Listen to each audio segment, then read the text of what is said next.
Welcome to Season 2 of TVGP's Critical Misses, where we're, for this season again, watching all the hits we've missed. I'm your host, Boston. Joining me as always is Moonpir. Hello.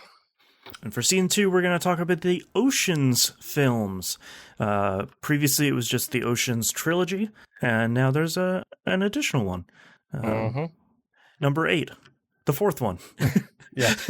Let's Let's talk about naming conventions again. Yeah. So we're the first one here is 2001's Ocean's 11, which is a movie that I believe both of us have seen already. Yep. Not in a long time, but yes. Yeah, I feel like we are of an age that literally everybody watched this movie when it came out.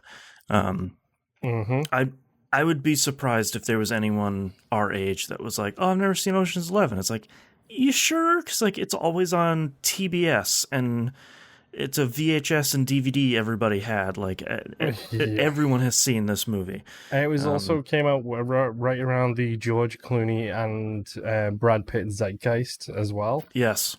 And like they're both together in a movie. Whoa. Yeah, I feel like so much of it was fueled by the twist. You know, like it's a heist movie, so of course something is going to be like, oh, there's like a big reveal at the end. In years since this movie, I feel like I have gotten grumpier about people talking about like, oh, you have to see this movie, it has such a good twist. It's like, well, you already spoiled it then. Like, yeah. I'm just waiting for the other shoe to drop. Yeah, as much as I hate to be that guy, this movie is great, it has a solid twist. It's just like, right, just like, really, come on, go man. away. Just don't tell me that, because then the twist becomes not a twist. Right, you're always like, you're holding your breath for the whole movie, and they're like, that twist wasn't that great. And it's like, yeah, it was, but it's why, like, when movies like Get Out come out, and you just like, the best thing people say is go see Get Out. Nothing. Just go and see Get Out. Don't read anything about it. Don't watch the trailers. You should go see it. Yeah.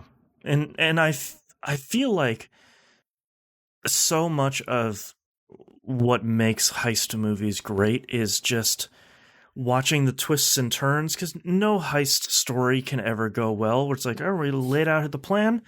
No, that went okay. Credits. It's just like, no, there has to be, there has to be something horrible going at every opportunity. And I one thing I remember, I don't remember a ton about this movie, but one thing I do remember is like something bad happens to each and every member of the cast, and watching them kind of twist and turn to get out of it, I remember enjoying quite a bit.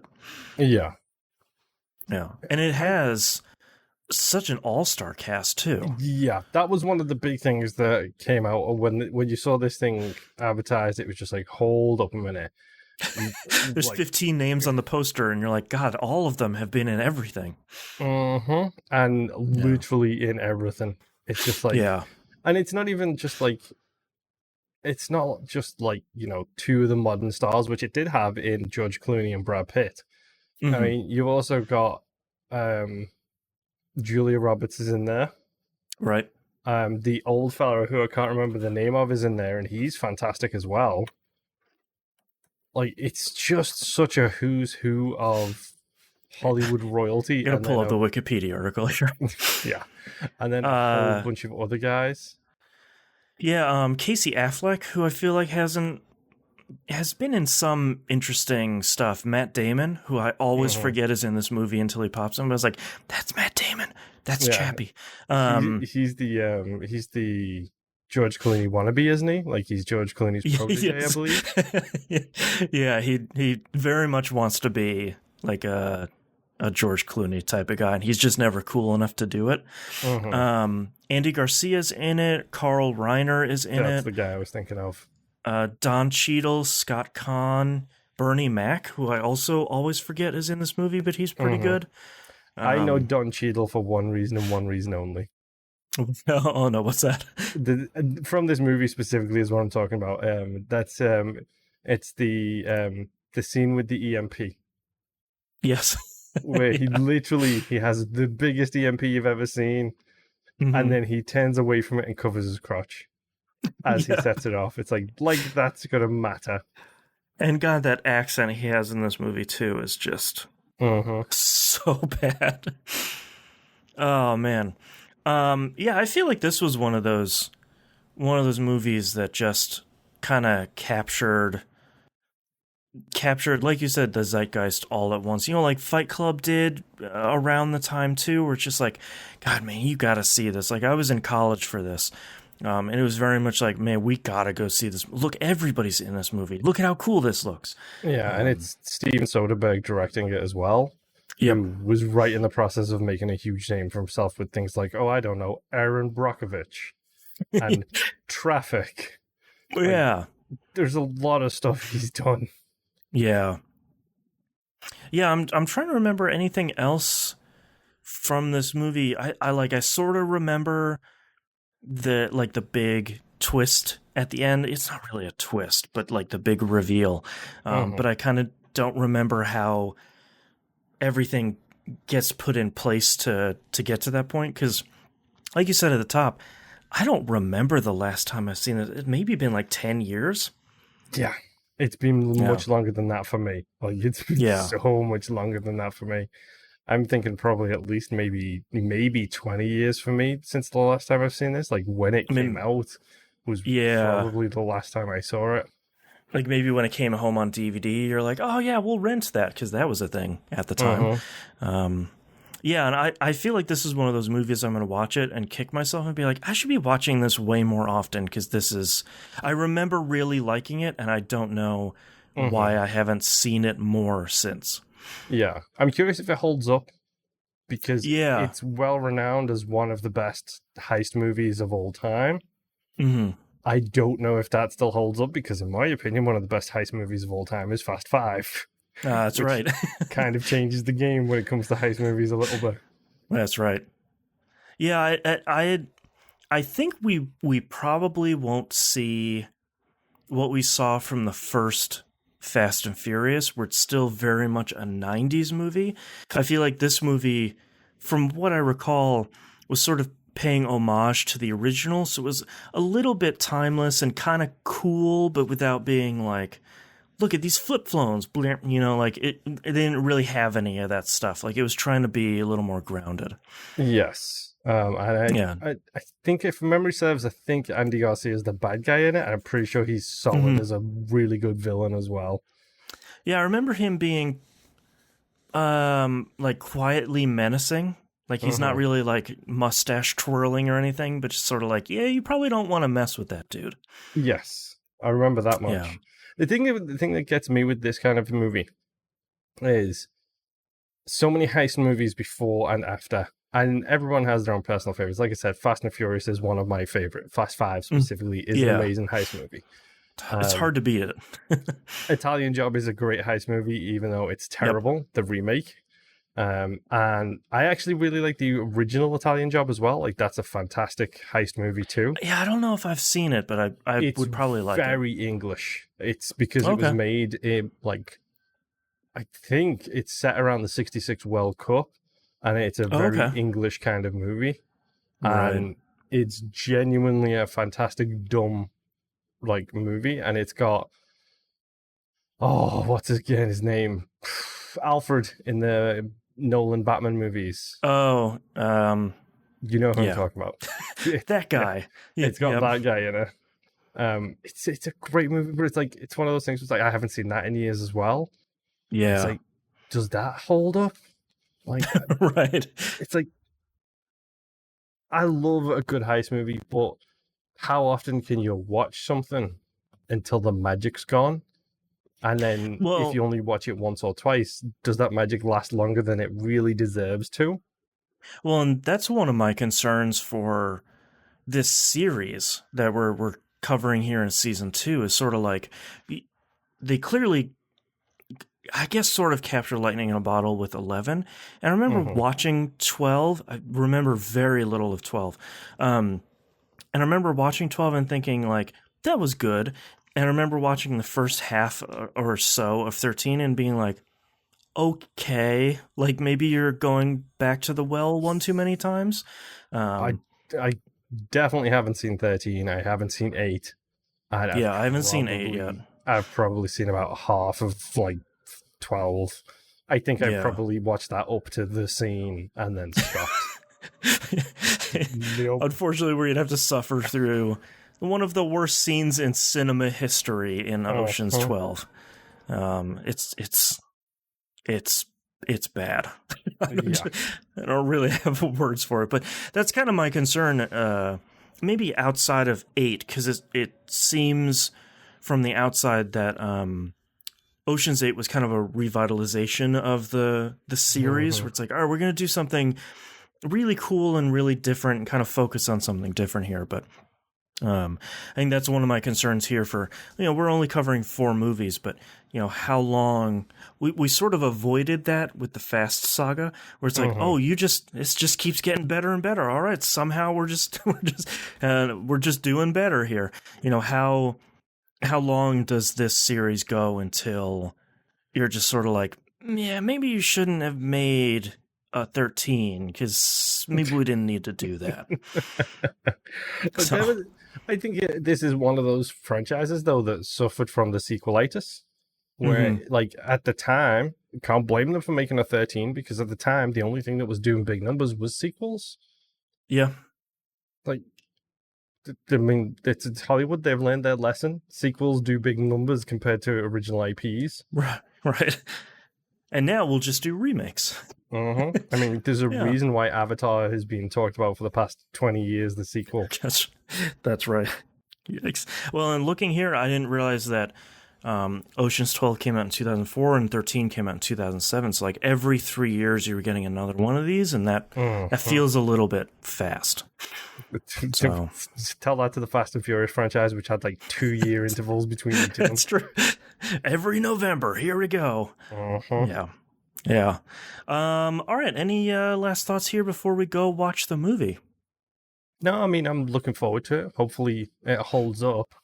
I am, as much as I hate to admit this, I have a tendency to watch TV shows over and over again more than I watch movies over and over again. Yeah, ditto. And going back to what is widely regarded as a cinema classic should be an interesting check on my opinions. It's good check time. Right. Let's see if this is as good as it holds up to. Well, and I was gonna say it's also thankfully not 2.5 hours, but I just looked and it's 117 minutes. So curses. Screw you, Boston. Yeah. All right, let's go watch the movie. Yep.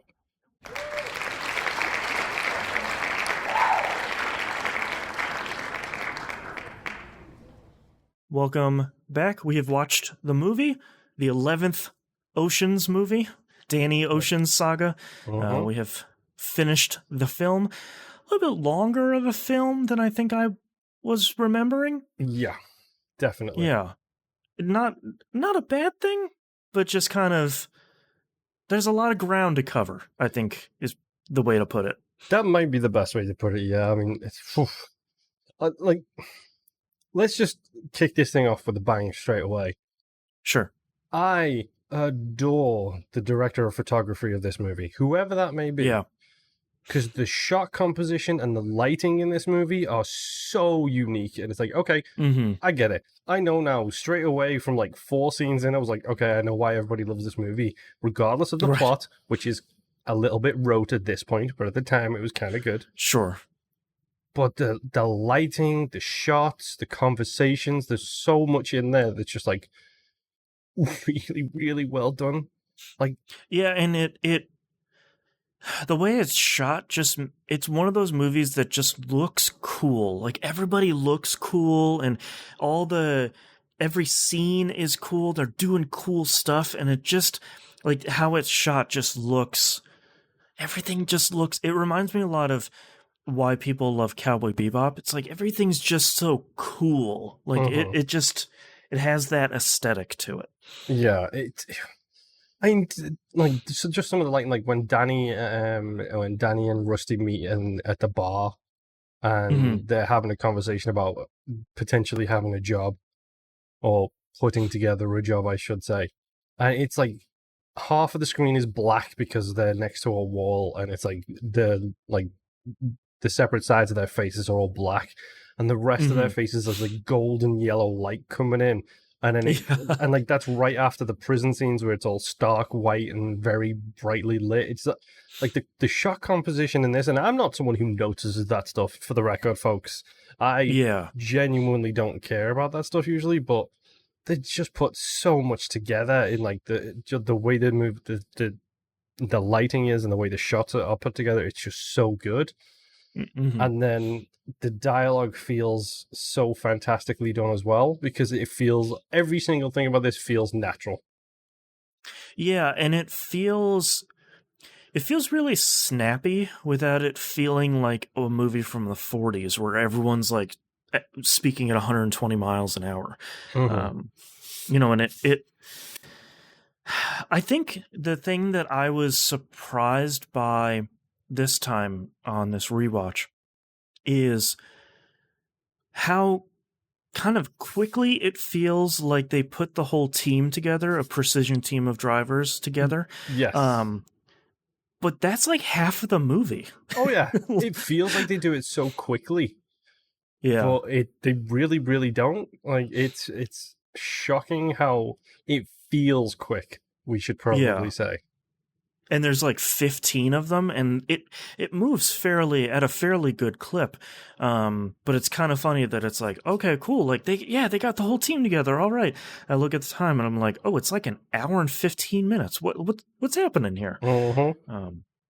Which makes sense because the whole second half of the movie is the heist. Yes. I feel like this is the first time I was really watching it, trying to look for all the fingerprints of the heist. Because once you have seen it, you're like, oh yeah, like you can see it coming from a mile away the second time. But really the only time that they mention it is when someone says like, oh, we're building a copy of the vault. And they said, oh, for practice? And I think it's Rusty that says something like that. No, it's Danny. Danny says that. Oh, Danny asks, is it if it's for practice, and Danny's like, kind of. Yeah, and I think that's really the only like squinting eyes moment. Like, what's going on here? Yeah, because even when Danny gets kicked, quote unquote, kicked out of the group, even that is sort of like you don't see anything going on because it's like, yeah, man, like you're in this for the wrong reasons, and you sort of got foolhardy, and yeah, the group's going to kick you out because you're a liability. Yeah, and they're right to do so. Obviously, it's intended to be that way. Yeah. Shall we talk about the cast? Yeah, everybody in cinema appears in this movie. I forgot how much I like... Number one, I forgot how much I like both George Clooney and Brad Pitt in movies. I feel like I haven't seen either of them in anything for a while. To be fair, don't watch a lot of movies, which is why we're doing a lot of movies on the show. Yes. But man, are the two of them great. Well, I mean, Brad Pitt was in that Ad Astra sci-fi movie, which was a bomb like last year, I believe. That's true. I forgot about that. I'm pretty sure he's in Once Upon a Time in Hollywood. Last time I saw him was in Deadpool 2. Okay. A film I have not yet seen. Yeah. So, there's that. But, I mean, this is Brad Pitt before he was Brad Pitt. Yeah, like, I feel like he had done 12 Monkeys at this point. So, like, he had done some of the weirder stuff, but I think this was this pre-Fight Club? Nope, this was after Fight Club. Okay, so this is like his list right now. Yeah, this is like continuing his meteoric rise. Yeah, I mean, he'd done 7. He'd done 12 Monkeys. Okay. He'd done Fight Club. He'd done Snatch, which he's incredible in Snatch as well. Oh, yeah, he's good in Snatch, yeah. But that's a lot of indie movies. Like, then he did the Mexican Spy Game. Mexican is so good. Oh, man. Yeah. Nobody's seen that movie, and it's so good. Yeah, and then there's this, and I feel this was the thing that I think he's always been a good actor. Like, I genuinely do. I think he's always been a great actor. I think this was the movie that put him into the stratosphere, and then he started getting those incredibly terrible, huge budget movies. The next thing after this that he was really in was Troy. Yeah, whoops. And Babel. Oh, I didn't even remember that one. And Mr. and Mrs. Smith. I have a soft spot for that movie, but it's not great. It's not great, but it's a big budget, huge budget considering the two big stars. Like, really schlocky action movie. Yeah. And George Clooney, I feel like, was already a household name at this point, you know, especially from ER. Everyone's like, George Clooney is so hot. George Clooney. But yeah, like he I think at this point he'd already made the transition from TV show to, you know, movie guy. Yeah. I mean, he's been in so much stuff. Like Bernie Mac playing Frank in a role that I feel like in a lot of other movies, he would be the comedic relief and he'd just be doing like his stand-up comedy routine. But in this movie, it's like, yeah, he's gonna be sort of your charming guy that's working the floor, but not he's not gonna be in it as much as you expect Bernie Mac to be in it. Yeah. What's that guy's name? Chris something? The little fella who's in all of the comedies. He stars with The Rock a lot. Oh, you know who I'm talking about. Yep, that guy. Yeah, yep. He was literally in the last Fast and Furious movie we watched. Yeah, I was just thinking, like, God, he was in Hobbs and Shaw. Yes, can't remember his name. In the world's longest airplane scene, he was in there. Yeah, Elliot Gould, I think, is a really great casting as Ruben. Yes, he's the money behind it. Yeah, and like just like this foul-mouthed. Like when Linus is the only one that doesn't go in the house, and he's just like, "Hey man, how you doing? Like, how's everything going? Just get in the house." Yeah, he's just like, "I'm making small talk. I don't really care. Get in the house." Like, I just really like that he tries to be the voice of reason, and it's like, this is impossible. Like you're doing the dumb thing. You're doing the wrong thing. You shouldn't be doing this. And he's like, "And what casinos were you gonna hit?" And I was like, "Oh, these three." And it's like, all right, I'm in. Yeah. As soon as you son of a bee, I'm in. Vengeance time. Like, yeah, he's in. Yeah. Yeah, I mean, say what you want about the other one of the Afflecks being in this movie. It's another Affleck and Damon special. Yeah, it's like the Casey Affleck and Scott Conn, the duo of them being brothers, like they play so well off each other. Yeah, like it genuinely does feel like two brothers that just can't stop messing with each other. And it really does feel great where it's like they can turn that chaos on and off if they need to, you know, to do some infiltration stuff. The balloon scene, you know, there's stuff like that where they can cause that chaos, but when they don't need to, they can't stop messing with each other, and I think that's really great.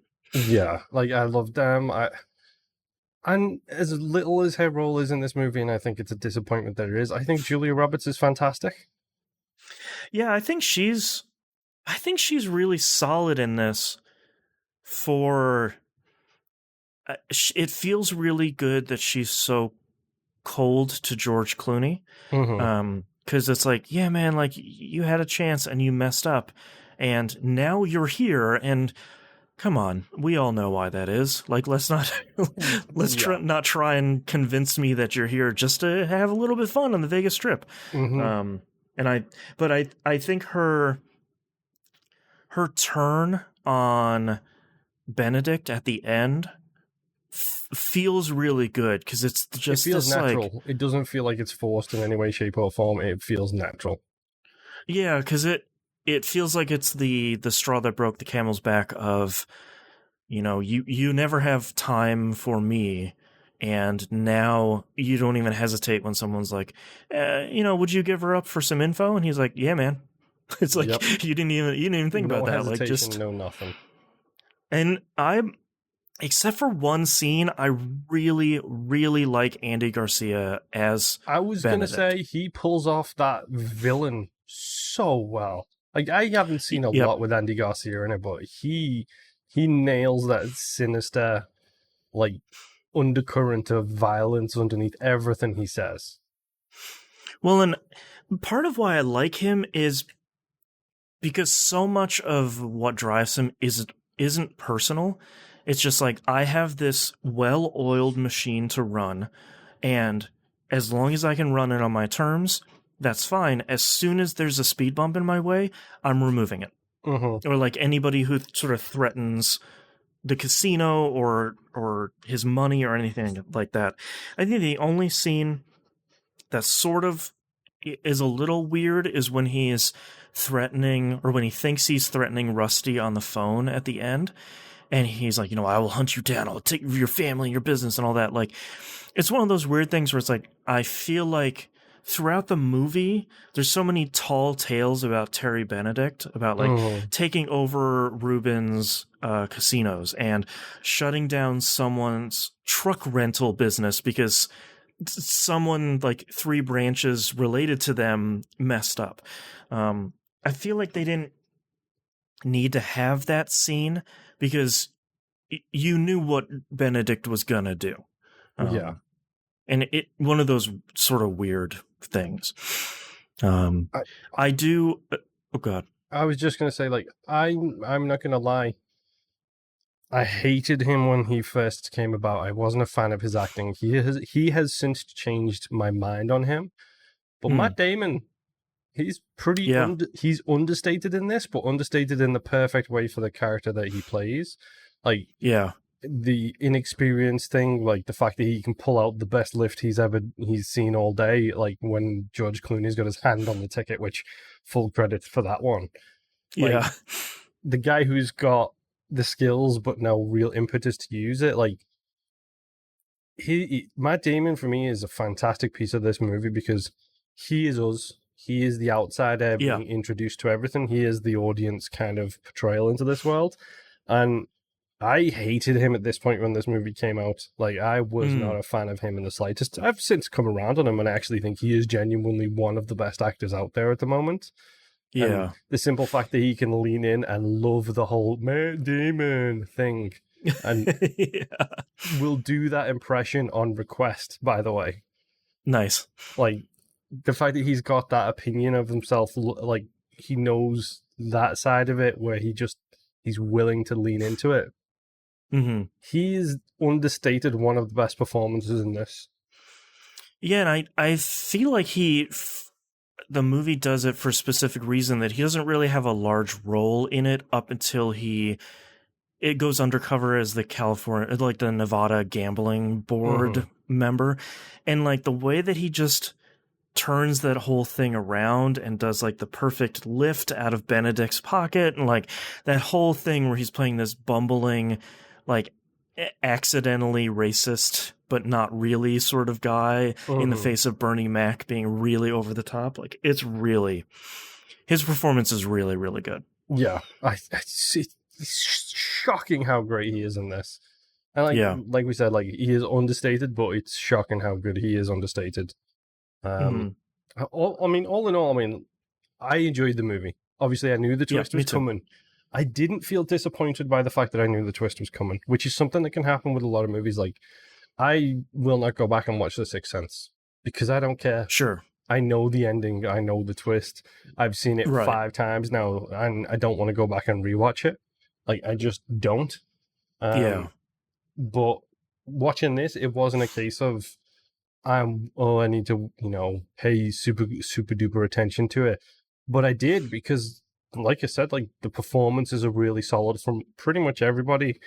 The plot itself is whatever. Like, it's a heist movie at this point. Like, I feel like the problem is it's 2020 and this came out in 2001, and heist movies weren't really a big thing. Right. Like, now that it feels like you get 2 every year. Part of the thing that's so great about this movie is I feel like once they show that the heist didn't happen, but also is happening at the same time, like, it's so great as the pieces start to come together then, and then they sort of continue to come together as the rest of the movie plays out. And then there's this, one of my favorite scenes in the movie is the really there's no dialogue, but like all the 11 are in front of that that water fountain. Fun fact, by the way. Yeah. 2 fun facts about this movie. Number 1, George Clooney sent Julia Roberts a copy of the script with a $20 bill with a handwritten note saying, "I heard you get 20 a movie now," because she was getting $20 million a movie at that point. That's great. Never having met her before, by the way. Okay. And number 2, that scene specifically, Steven Soderbergh, the director, literally put them all in front of the fountain and said, "This guy leaves first, this guy leaves last, everybody else, wander away when you think the characters would." Cool. That's cool. All of it except for the first and the last one was improv. Right. That's cool. And it's such a great scene because so much of this movie is like rapid fire, fast talking, jump cut to another scene where we're doing now an infiltration, and they had just like fake shot up a hallway and blew up a vault, and then it's just this quiet thing and then kind of a quiet ending, which leads into the final shot that I genuinely didn't remember, with the 2 bodyguards following the car as they're leaving the prison, which I didn't remember that shot for some. I remember pretty much everything else, but that was kind of a fun thing where it's like, wait a minute, then credits. Yeah, I remember the sequel setup because they weren't sure if they were going to do ananother one. Spoiler alert for Critical Misses, they did, and so will we. Right. For the next episode. Yes. Yeah. But I mean, I thought it was executed pretty solidly. Like, yeah, from start to finish, don't get me wrong, it's not the greatest movie ever made, especially in 2020. Like we said, the plots are very rote at this point. It's all about how you get there. It's about the journey, not about the destination. That's right.